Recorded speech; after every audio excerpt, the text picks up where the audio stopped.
क्योंकि इधर कोई रहता नहीं है। अभी हम लोग है दरभंगा में।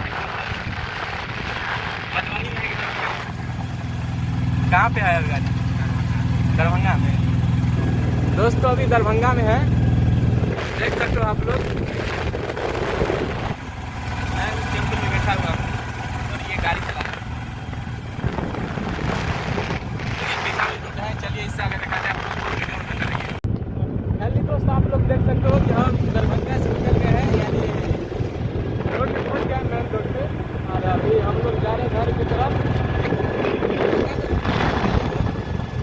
देख सकते हो आप, ये 2000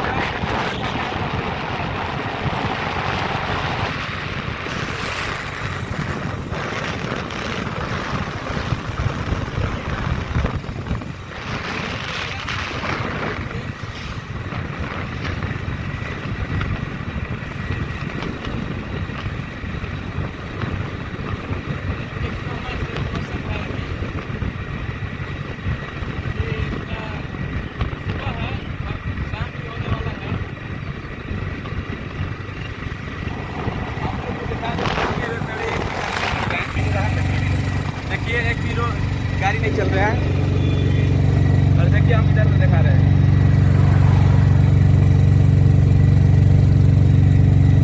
ये देखा, वो नहीं देखेंगे।